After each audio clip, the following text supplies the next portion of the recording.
पूरा प्रोसेस फिर से समझेंगे। ठीक, हम पढ़ रहे हैं यूरिन का फॉर्मेशन। क्या पढ़ रहे हैं? यूरिन फॉर्मेशन, यानी कि नेफ्रॉन जो है वो यूरिन को कैसे कराएंगे, यूरिन का फॉर्मेशन कैसे होगा। ठीक है, तो एक्सक्रीटरी सिस्टम में 2 पेयर ऑफ किडनी होती है आपकी, 2 किडनी होती है, 2 यूरेटर्स होते हैं, 1 यूरिनरी ब्लैडर और 1 यूरेटर होता है। Is that clear? Kidney has the million number of nephrons. Clear है सबको? अब नेफ्रॉन्स के क्या पार्ट होते हैं, ये मैंने अभी आपको बताया कि नेफ्रॉन्स में ग्लोमेरुलस पार्ट होता है और रीनल ट्यूब्यूल पार्ट होता है। ठीक है, तो ग्लोमेरुलस क्या है? The top of the capillaries, capillaries का एक गुच्छा है। ठीक है, और रीनल ट्यूब्यूल पार्ट में क्या आता है आपके? बोवन कैप्सूल आता है, पीसीटी आता है, ल्यूकोफिल आता है, डीसीटी आता है। ठीक है, तो ये पूरा पार्ट आपका आता है रीनल ट्यूब्यूल्स वाला पार्ट। समझ में आया? पूरा स्ट्रक्चर देख लिया आपने नेफ्रॉन्स का, कौन सा पार्ट क्या है। क्लियर? अब क्या होता है यूरिन फॉर्मेशन में? सबसे पहला प्रोसेस होता है ग्लोमेरुलस फिल्ट्रेशन। ठीक, ग्लोमेरुलस फिल्ट्रेशन। ग्लोमेरुलस क्या है? द टप ऑफ कैपिलरीज, मतलब कैपिलरीज का एक गुच्छा है ग्लोमेरुलस। इस ग्लोमेरुलस वाले पार्ट में क्या होता है? फिल्ट्रेशन होता है। किसका फिल्ट्रेशन होता है? ब्लड का फिल्ट्रेशन होता है। Is that clear? मतलब तो फिल्ट्रेशन के लिए मेम्ब्रेन्स होनी चाहिए ना, मेम्ब्रेन्स में तो क्या फिल्टर होगा? 3 तरह की मेम्ब्रेन है। एक है एपिथेलियम ऑफ द बोवन कैप्सूल, ये बोवन कैप्सूल के एपिथेलियम से इधर देखो डायग्राम, एपिथेलियम ऑफ बोवन कैप्सूल। एक है एंडोथेलियम ऑफ कैपिलरीज, जो ग्लोमेरुलस की जो कैपिलरीज है उसकी एंडोथेलियम, और तीसरी बेसमेंट मेम्ब्रेन। इन दोनों के बीच में बेसमेंट मेम्ब्रेन पाई जाती है। इन तीनों मेम्ब्रेन से होता हुआ ब्लड फिल्टर होता है। ठीक है, कोई मेम्ब्रेन चाहिए ना फिल्ट्रेशन के लिए, किसी चीज के फिल्टर के लिए मेम्ब्रेन चाहिए, तो इन तीनों मेम्ब्रेन से होता हुआ ब्लड फिल्टर होता है। अब ब्लड जो आता है प्रेशर से आता है। ठीक है, तो ब्लड जो है प्रेशर से है कैपिलरीज में, तो ब्लड प्रेशर क्या क्रिएट करेगा? फिल्ट्रेशन क्रिएट करेगा, ताकि फिल्ट्रेशन हो। ठीक है, और फिल्टर होने के बाद ये जो है यहाँ पे इसको बोलेंगे हम फिल्ट्रेट। क्या बोलेंगे? फिल्ट्रेट। अब जो ब्लड फिल्टर हो रहा है बेटा, वो ब्लड में से इधर आपके RBC, WBC, platelets, plasma protein, ये सब इधर ही रहेंगे ब्लड। फिल्ट्रेट में क्या रहा? फिल्ट्रेट में आपके ब्लड का प्लाज्मा रहा, लेकिन उसमें प्रोटीन्स नहीं। ब्लड प्लाज्मा में विदाउट प्रोटीन्स नहीं है। ठीक है, विदाउट प्रोटीन्स ये प्लाज्मा वाला पार्ट है। ठीक है, इसको फिल्ट्रेट बोलते हैं। तो ग्लोमेरुलस फिल्ट्रेट रेट कितनी बेटा? पर मिनट में 125 ml पर मिनट। तो 1 डे में कितना फिल्ट्रेट बन रहा है? लगभग 180 लीटर पर डे।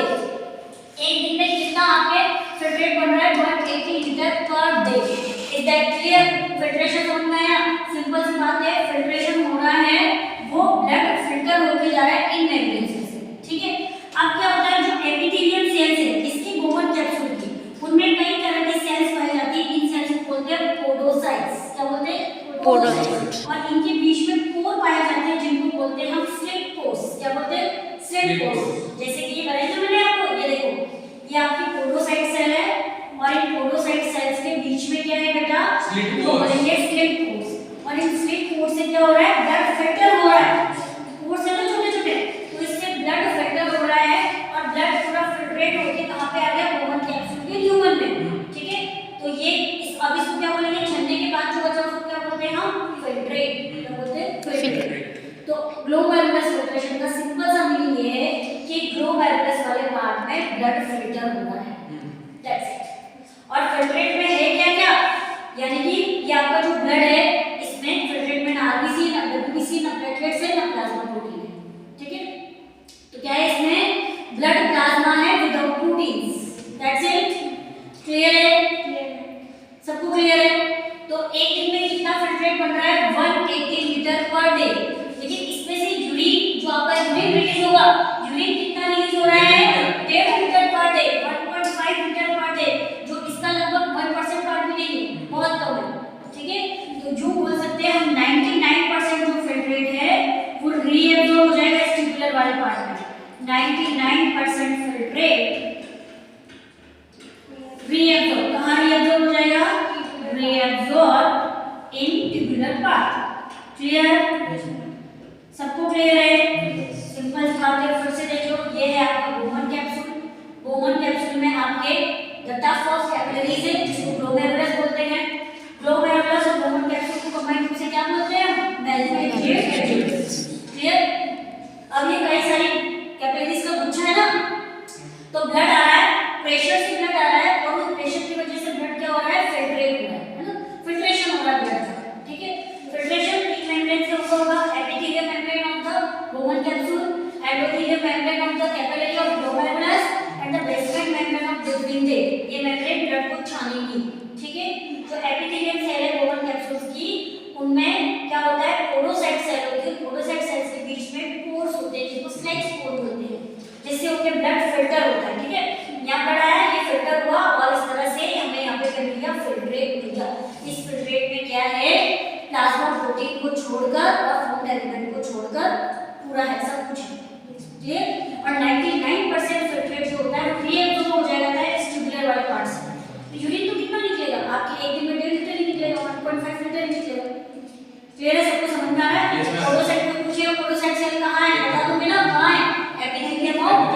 क्लियर है? और इनके बीच में क्या है? स्लाइड है जहाँ से ब्लड फिल्टर होता है। काम कौन सी मेम्ब्रेन इसको फिल्टर करिए? 3 मेम्ब्रेन, एक तो epithelial membrane of the bone capsule, endothelium, capillaries of glomerulus and basement membrane of tubule. Is that clear? यहाँ पे क्या हो रहा है? ब्लड फिल्टर हो रहा है, इसको क्या बोलते हैं? ग्लोमेरुलर फिल्ट्रेशन बोलते हैं। तो सबसे पहला प्रोसेस क्या है? Glomerular filtration. अब ग्लोमेरुलर फिल्ट्रेट रेट नॉर्मली कितनी होनी चाहिए? 125 ml पर मिनट। तो जो ब्लड आ रहा है, ब्लड में कोई ना कोई प्रेशर होगा, ब्लड प्रेशर होगा ना, उसी हिसाब से ये ग्लोमेरुलर फिल्ट्रेट रेट कितनी रहेगी? 125 ml पर मिनट। लेकिन अगर मान लो आपके ब्लड का प्रेशर डाउन हो गया, बीपी लो हो जाता है ना, अब ब्लड का प्रेशर डाउन हो गया तो ग्लोमेरुलर फिल्ट्रेट रेट भी तो आपकी डिक्रीज हो सकती है ना। फिर उस केस में क्या होगा?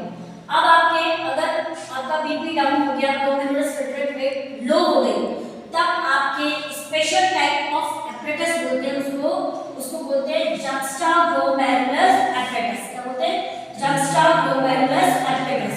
तो जक्स्टाग्लोमेरुलस एपरेटस जो होता है बेटा, देखो ये ग्लोमेरुलस है, जक्स्टाग्लोमेरुलस एपरेटस, ये जक्स्टाग्लोमेरुलर एपरेटस। अब ये एपरेटस कहाँ प्रेजेंट होता है? ये एपरेटस मेनली 2 जगह पे प्रेजेंट होता है। एक होता है बीसीटी यानी डिस्टल कॉन्वोल्यूटेड ट्यूब्यूल्स, और दूसरा एफरेंट आर्टरीज। ये एफरेंट आर्टरी जो ब्लड लेकर आ रही है, यहाँ पे स्पेशल टाइप ऑफ सेल होती है जिसको जक्स्टाग्लोमेरुलस एपरेटस या सेल्स बोलते हैं। ठीक है? तो कोई पूछे जक्स्टाग्लोमेरुलस एपरेटस कहाँ है? एफरेंट आर्टरी में और बीसीटी में, इन 2 जगह पे। क्या होता है जब ब्लड फ्लो आपका लो हो जाएगा, ग्लोमेरुलर फिल्ट्रेट रेट लो हो जाएगी, तब क्या होगा कि ये जो स्पेशल टाइप ऑफ सेल है, जक्स्टाग्लोमेरुलर सेल जो है, जो वहां पे है डीसीटी में और एफरेंट आर्टरीज में, ये स्टिमुलेट हो जाएगी। और स्टिमुलेट होने पे ये क्या रिलीज करेगी? रेनिन। क्या रिलीज करेगी? रेनिन। समझ में आया? कोई पूछे जक्स्टाग्लोमेरुलर एपरेटस कहाँ है? डीसीटी में और एफरेंट आर्टरीज में। और ये क्या काम करते हैं? जब आपके ब्लड प्रेशर लो हो जाता है तब ये रेनिन को रिलीज करते हैं। और रेनिन क्या करता है बेटा? रेनिन वैसोकंस्ट्रक्शन होता है, ये फिर से ब्लड प्रेशर को नॉर्मल कर देगा, ग्लोमेरुलर फिल्ट्रेट रेट को नॉर्मल कर देगा, क्योंकि डाउन था ना, तो उसको इंक्रीज कर देगा रेनिन। तो जक्स्टाग्लोमेरुलर सेल का काम क्या है? Release the renin. और रेनिन क्या करता है? वैसोकंस्ट्रक्शन करके उसके प्रेशर को इंक्रीज कर देगा, ग्लोमेरुलर फिल्ट्रेट रेट को फिर से बढ़ा देगा। क्लियर? तो 2 जगह पे आपके जक्स्टाग्लोमेरुलस एपरेटस प्रेजेंट होता है, एक होता है बीसीटी, एक होता है आपके एफरेंट आर्टरीज। ये एफरेंट आर्टरीज जो ब्लड लेकर आ रही है, तो हमेशा नहीं होगी ये स्टिमुलेट।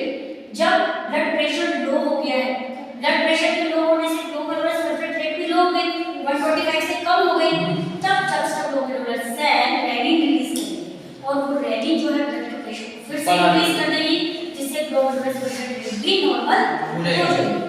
Is that clear? ज्यादा क्लियर है सबको?